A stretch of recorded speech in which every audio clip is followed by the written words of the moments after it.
Set Phasers, a highly illogical Star Trek podcast.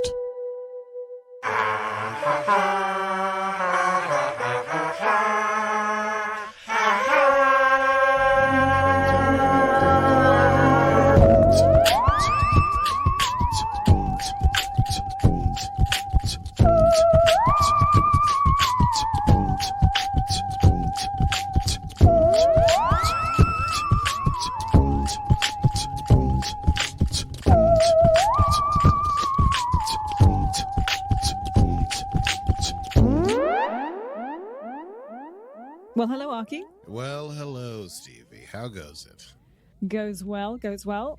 Inclement weather notwithstanding. How are you? Delightful. I love a little inclemency in the weather.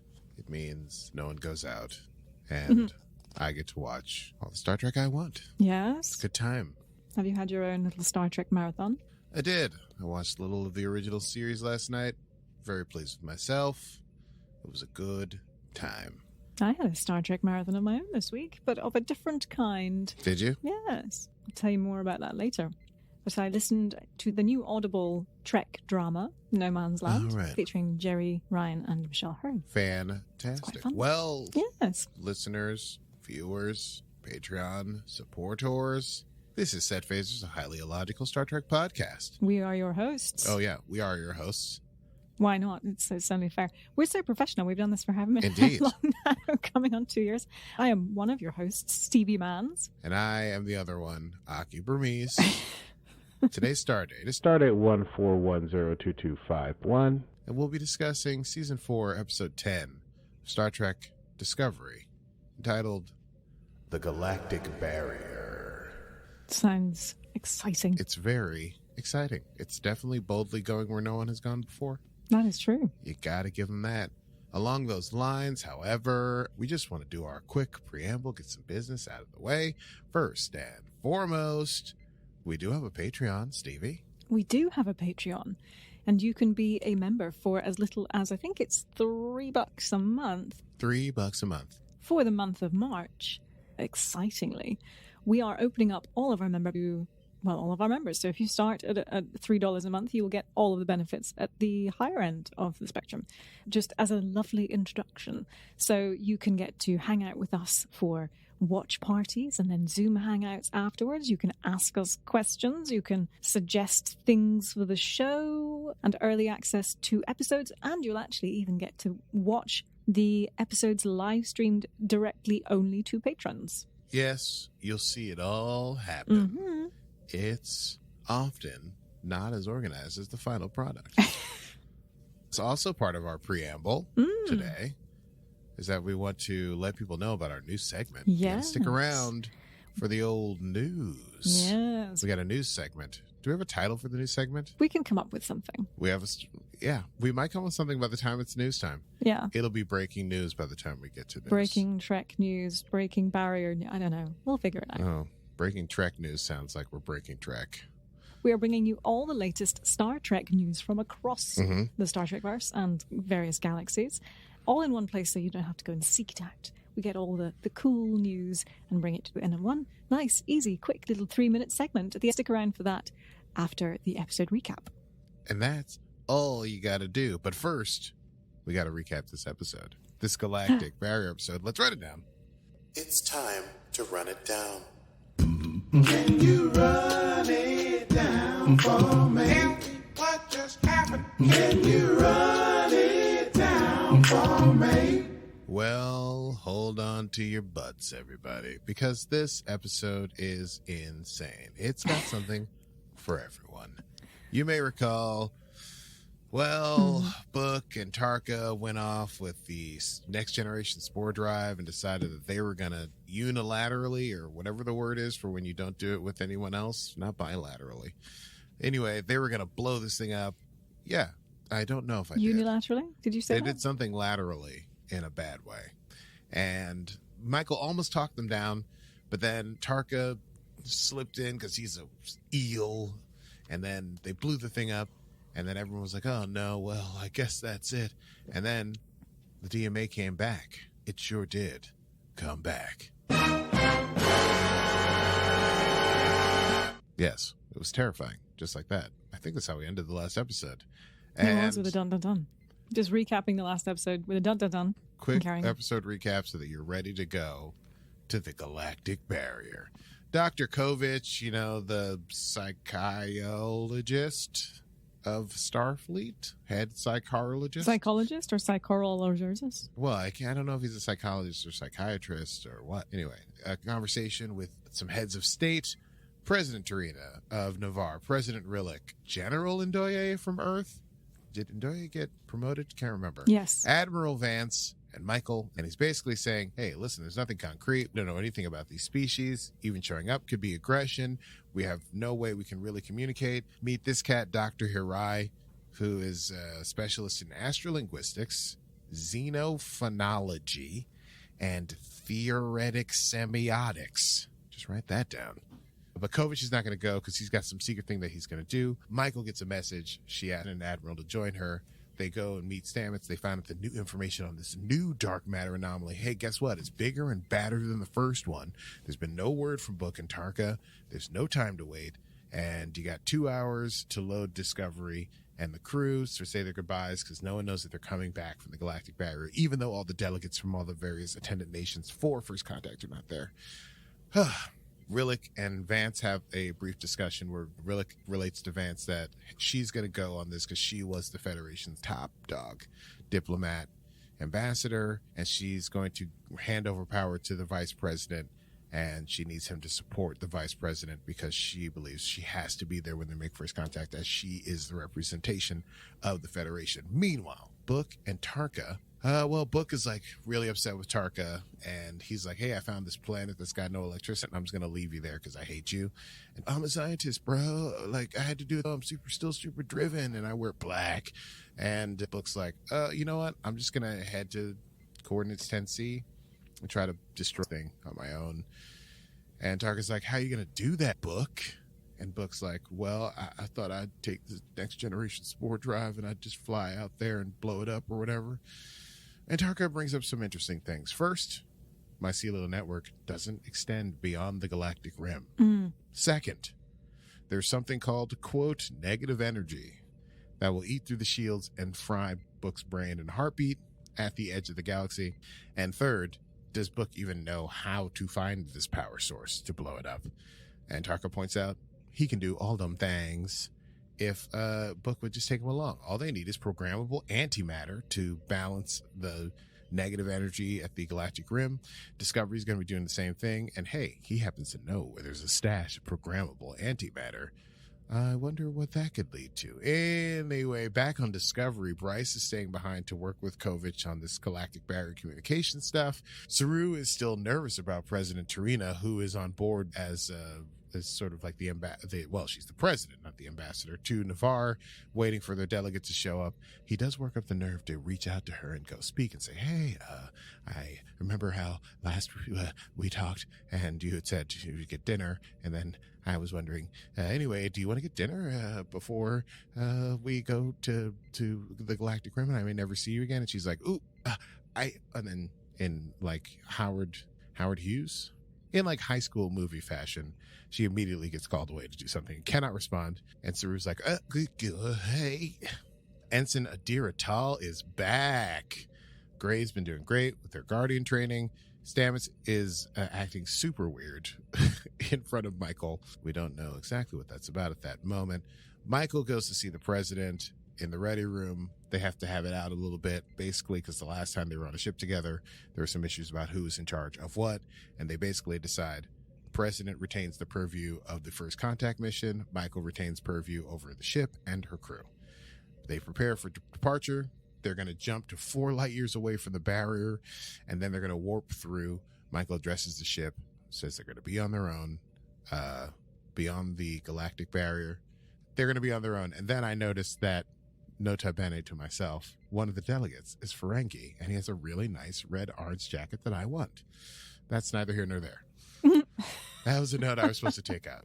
Disco jumps in. Turns out they didn't really, it's hard to tell these things. They're 9 light years away from the Galactic Barrier, so they're a little bit behind schedule. They do max warp to get to the barrier. Saru talks to Culber about spreading the word of the delays among the people there and runs into, guess who, President Tarina on the ship because her delegate didn't have time to make it in time, and so she's gone to the Galactic Rim as well. Culber witnesses their awkward situation and then tells Saru, hey, baby, that's what it is. You get awkward when you like people. That's ain't nothing new. Ain't nothing new about it. Book and Tarka get to this planet, and it turns out it's like a former Emerald Chain work camp. Book is very upset about that. Tarka has to reveal some of his history, and we learn a little something about Tarka.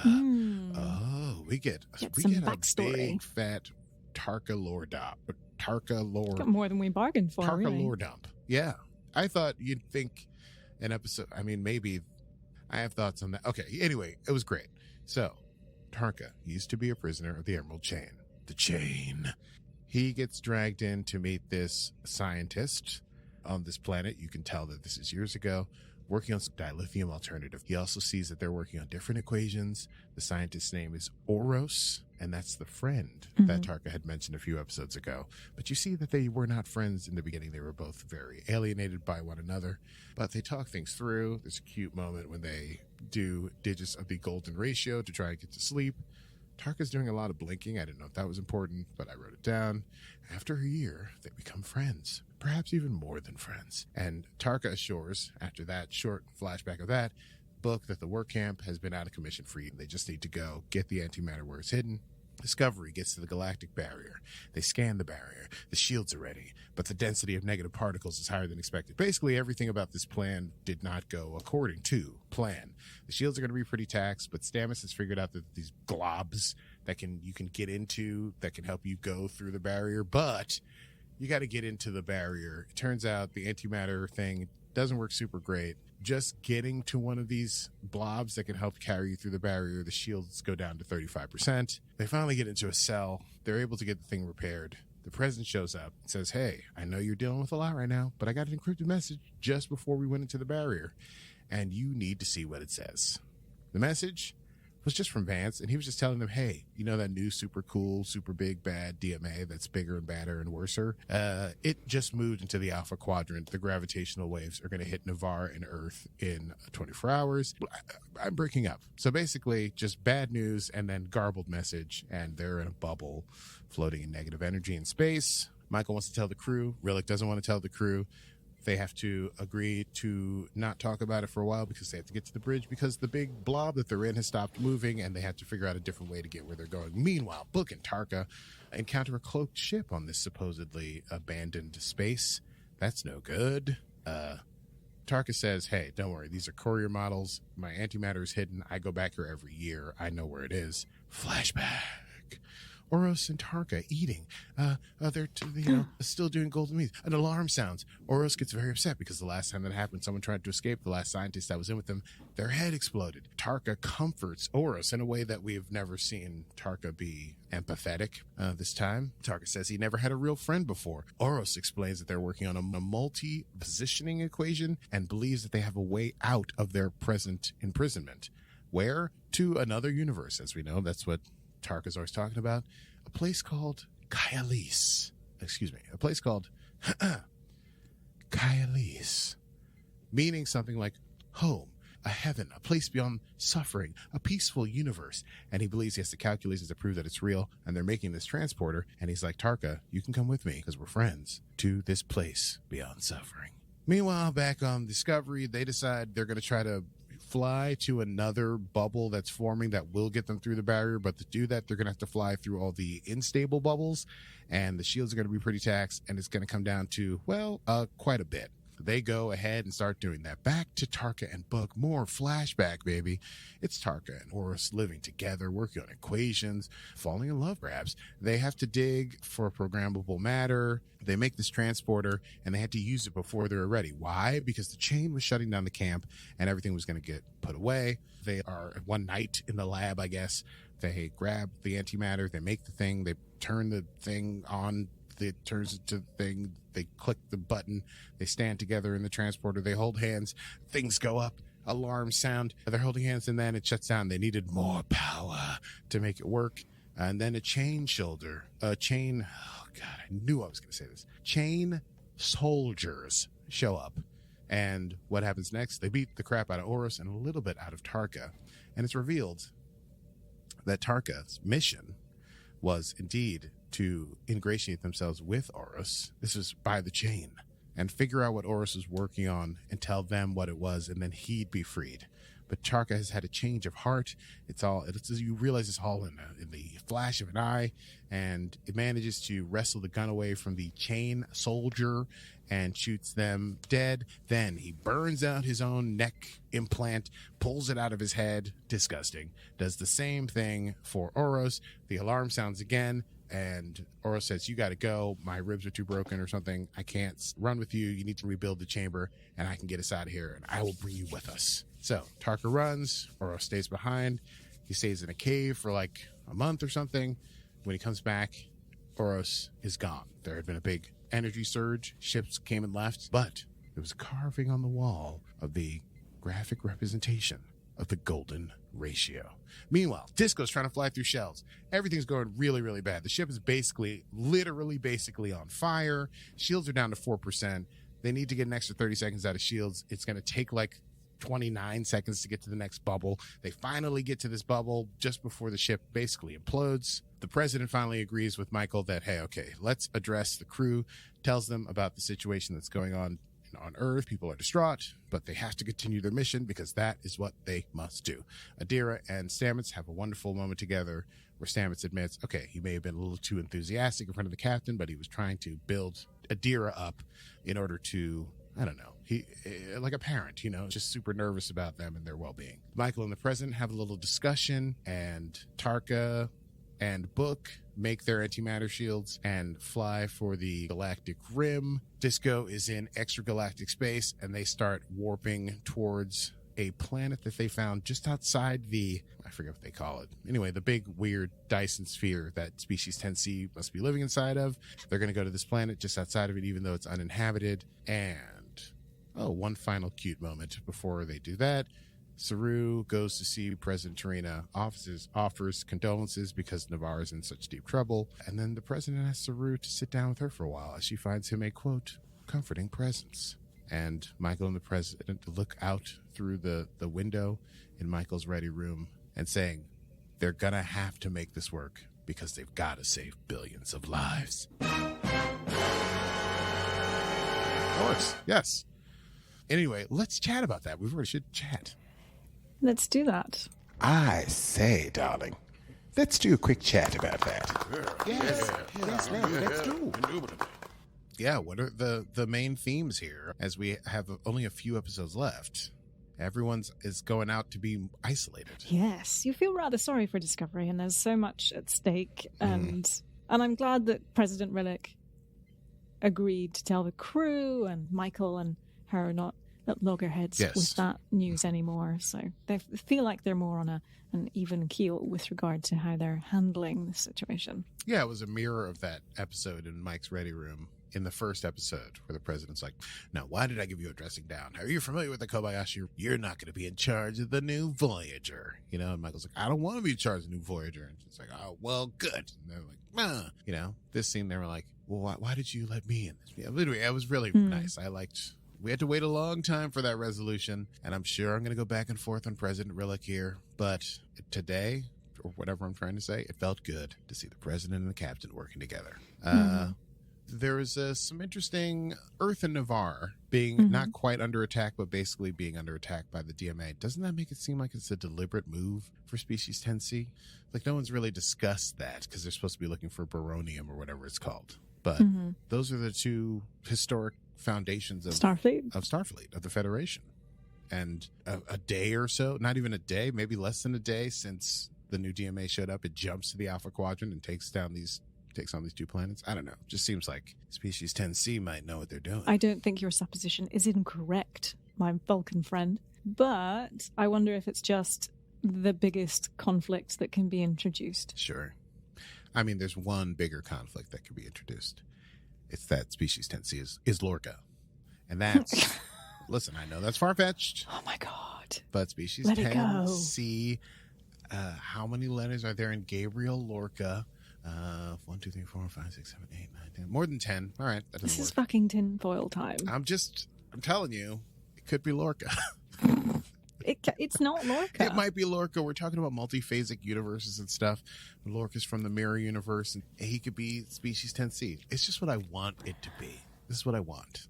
Okay, I hear what you want. I'm going to say that it is highly unlikely that it is Jason Isaacs coming back as Gabriel Lorca, because Jason Isaacs is currently engaged with Good Sam on CBS, or no, ABC. Oh. Whatever. He's on a different show on a different channel. Because if it was Doubt he'd be allowed CBS, to. Yes, if it was CBS, that's fine. a family. Actually, maybe it is CBS. That's the part of the Paramount Plus family. He could. What is that? Like a day or two on set? Hey, it's me, Gabriel Lorca. What's up? My eyes hurt. I'm eating kelpies.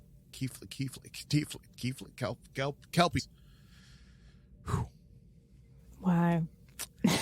Anyway, also, do we think the moving on, the insane mission of Tarka and Book is going to somehow? How is it going to resolve? I have no idea. Well, I thought, are they going to try to do what I call the Golem maneuver, or the Gollum maneuver, which is to say, the end of Lord of the Rings, you're like, why has this guy been following us around? We hate this dude. But at the very end, Frodo can't throw the ring into the pit of the fire mountain thing, and then Golem is like, but I'm also greedy, and he jumps at Frodo, and then he grabs the ring, but he's so overzealous that he flies off into the volcano with the ring in his hand. Well, if you haven't seen the end of Lord of the Rings, then Spoiler alert. Spoiler alert. Oh my God. Listen, people, if you haven't seen the end of Lord of the Rings and you're listening to this podcast, I'm sorry. to be fair, it came out quite a long time ago. So The first one came out 20 years ago. Did The it really? movies, I think so. I think that was 2000. Well, you know what? I could Have not you get not that seen the time end of back it? from. I have seen the end of it, but I forgot because I was so bored. I did not enjoy Lord of the Rings. Yeah, it's boring. It's beautiful landscapes, It's so Middle boring. Earth. Oh my god! It We're was running. like I fucking waited 12 hours for something to happen. What do you And think? then So it was much just, stuff happened. They became friends. That's Lord of the Rings. Okay. All right. My Back to gosh. yes. Anyway, That's all I got from it. That's the cultural reference I needed. and that's the most important thing, because upon that, the whole thing cruxes, because Gollum jumps for the precious, and that's what actually sends it into suppose. the flames. Anyway, do we think Tarka and Book are going to do something like that? Do you know what I mean? Like, Tarka's going to go over the top. I'm just worried that Species 10C is way too. The only way this can be resolved, not in disaster, is Species 10C is more benign than we think. It's like, actually, like, we just wanted to talk. I imagine them being giant blobs. They're like, we are evil, but very slow, and they have like, and our power source is right here. Without it, we would all die, And Michael's like, we can't kill them. And then Tarka's like, I'm going to kill them because I need the power source, Or 3, Michael and Rillack like to talk to Species 10C, so they're like, okay, we want to be part of the Federation. Those are my 3 theories. And That's Lorca. fair. I think at the beginning, though, when the delegate was like, we're pretty naive if we think we can chat to them. Yeah, Dr. Hirai, who's like, you don't even know if they use words. Could be like the Zindi from It Enterprise. could be. But Dr. Hirai also, he gave that one little speech at the beginning, and it spent the rest of the time you see him in the episode, he's snacking on things. He seems very unperturbed. He's like always eating nuts or like some kind of meat. He's like around. He's like, are we doing something crazy? Like going to the edge of the known galaxy? All right. Oh my God, are those cashews? And my final question, what is Kovich really working on? He said, I want to tell you. They were like, we're working on anything secret. And he's like, I'm going to keep it that way. What is he doing? He's a bit like a Guinan. He He's gives me some very Guinan Guinan-y. vibes. He's got Yes. sage vibes But he's about him. But he's also like, no, I'm not going to tell you what I'm working on. Anyway, rethink everything. Super, Here's my super friend. secret. Here's my friend, a super smart doctor who likes to eat snacks. You'll need him. Well, On to quotable moments. why not? Quotable moments. What have you I got? forgot to write things down That's all right. because my dog had a dental yesterday and he's very whiny. My dog. So I had him sitting in my lap while I was watching and I couldn't write anything Right, down. you gotta So, hold on to your dog. but I did enjoy Saru's little moment with the Vulcan delegate. Yes, President Trina. Cute. cute. So cute. Well, let's see. I wrote too much down. let's see. I like it when Tarka says, that's science, hypothesize, test, iterate, even though it's like a little psychotic. And that moment after the first awkward moment that Saru and Tarina have, Culber says, insecurity is universal and totally normal. And it's shocking to consider the idea of insecurity between Saru and Tarina, because they're both so like staid, calm, and collected characters, and one's a Vulcan. But it really was very, very powerfully communicated that they both felt awkward in that moment. Stamets says a wonderful thing at the end to Adira. He says, I will always reach for you if it seems you're hurting. That was cute. I like that. Beautiful. Good one. Finally, my favorite little quip of the episode was when they get to the Galactic Barrier and they're looking at it before they go through. Reese says, is it wrong that I think it's pretty damned cool? And Saru says, frontiers are always cool, Mr. Reese. I like that. Frontiers are always cool, Mr. Reese? That could be a t-shirt for me. I'd wear it. Yeah. I guess I also like that Kovich references Gilligan's Island in the very beginning of the episode. He says it's nice that all these delegates that are showing up, it's not that they are all so eager for a 3-hour tour outside the galaxy, and nobody gets it. Not a single person at the table. I didn't get it. I don't know Gilligan's Island. Well, what you weren't in America in the 60s? No. Or I don't think we 70s? even got the reruns. 60s, I'm familiar 70s? with the concept. Was some guy just not stranded on an island? Is that the idea?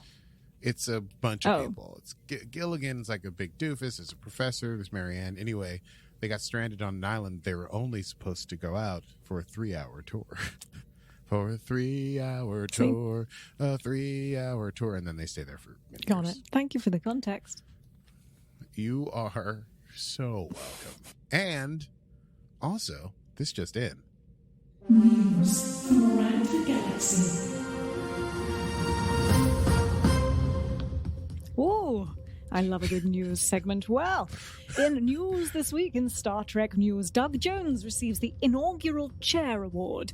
It's makeup, Hollywood Makeup Awards, if you like. He said he's often asked how long transformations take, including Amphibian Man in The Shape of Water and Pan in Pan's Labyrinth. And Doug Jones said it takes many, many hands that go into making characters. It would start with the live casts, your mold makers, your sculptors, and your other mold makers. He thanked the room of local 706 artists by saying, my career has only happened because of referrals from you. He also thanked makeup artists for boosting his self-esteem as being a 13-year-old boy who was very tall and very skinny. Jones said, every other kid made fun of me. I couldn't walk anywhere with having my physicality pointed out to me. Yay, Doug. Poor Doug. I mean, well, yeah, Doug, Poor but Doug. also poor Well, young yay, Doug. Doug, but poor Doug. Well, look who's laughing Ha now. ha ha. Who's Ha, got ha, the ha. last laugh? Doug does. Indeed, you Star Trek collectors out there have something new to collect. Star Trek Prodigy action figures are coming out from Playmate Toys. They will be available at online retailers beginning in October 2022 and on store shelves beginning spring of 2023. Such a long time to wait for the in-store thing. You know, Huh. incidentally, I watched about 4 minutes of Star Trek Prodigy a couple weeks ago. Seemed very nice. Yeah. I might watch it. Yeah, absolutely. The Star Trek Picard audio drama No Man's Land was just released February 22nd. You can discover what happens to Ralphie and 7 of 9. If you caught the tail end of Picard where there was little hand touching, this audio drama really goes into that. It follows the stunning conclusion to Season 1 of Star Trek Picard with this fully dramatized Star Trek adventure featuring the beloved stars of the hit series, Michelle Hurd and Jerry Ryan. We have, I don't want to give too much away, it's very reasonably and affordably priced on Audible, but we have this little clip from Michelle Hurd.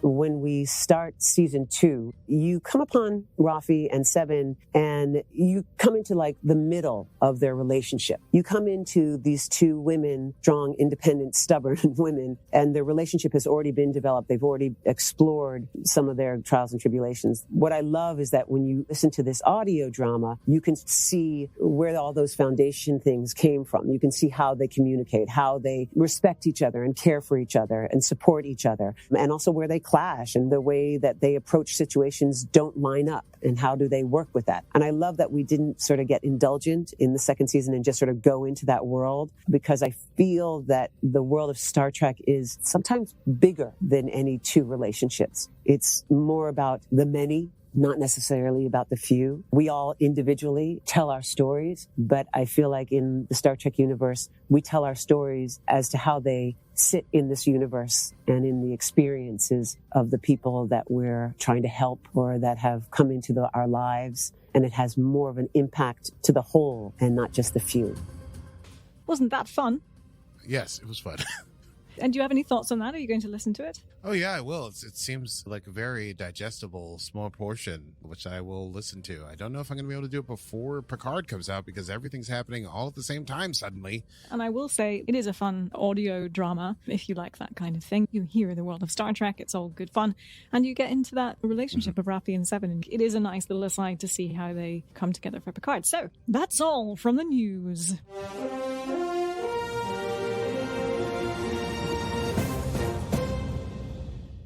That's fun.